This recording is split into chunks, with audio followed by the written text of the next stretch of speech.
Kensington, several city agencies take to the streets, removing people, tents, and structures from a 2-block stretch of Kensington Avenue. It's the latest in Mayor Parker's push to clean up the long troubled neighborhood.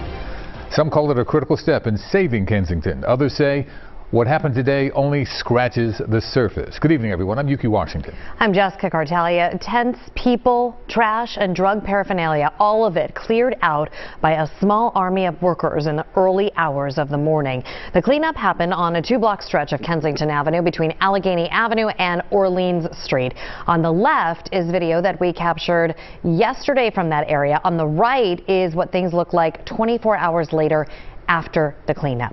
Our team has been covering this story from the very start. Josh Sanders talked to neighbors and have called Kensington home for decades. But first, CBS Philadelphia's Dan Snyder walks you through what happened today. Those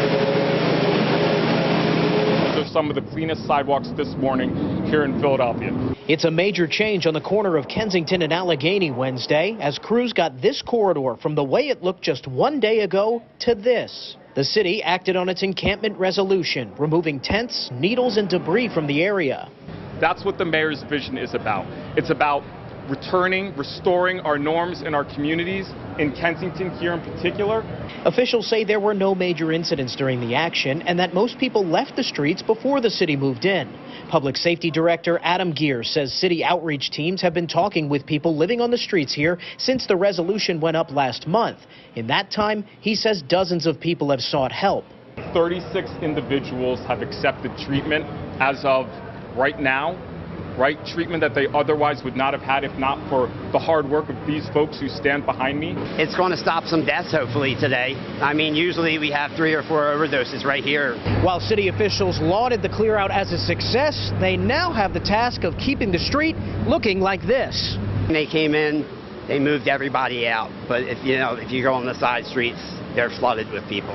During the operation, we saw people lining Allegheny Avenue just around the corner from where the cleanup was happening. But Geer says outreach teams were moving into those side streets as well, and that the city wouldn't leave the area after Wednesday's action. We will have eyes on the blocks, like I said, in case any new encampments try and pop up, that we're notified of them and that we can take them down within that 72 hours. Asked if that meant an increased police presence in the neighborhood, Geer left that up to police. We reached out to PPD for comment but haven't heard back. Still, Geer maintains this isn't the end of their job. We're going to meet them where they're at. We're going to continue to do this hard work. In Kensington, Dan Snyder, CBS News, Philadelphia. I'm Josh Sanders reporting.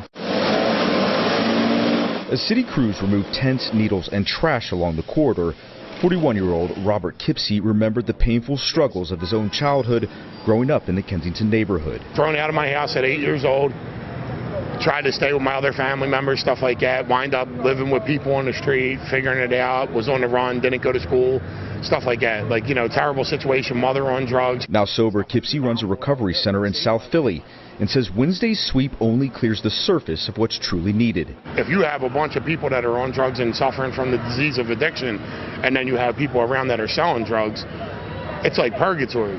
They need help, these people. They need real help, like nothing free given to them, treatment given to them, and a fair chance to live life again, I believe. While many business owners along the K&A corridor were afraid to speak with us about Philadelphia's ongoing open-air drug market because of who they say are drug dealers. Then I went up to him and he was like, "You're not allowed to be on the block." And I was like, "Well, my storefront's here." Savage Sisters executive director Sarah Laurel is not. They're going to come back.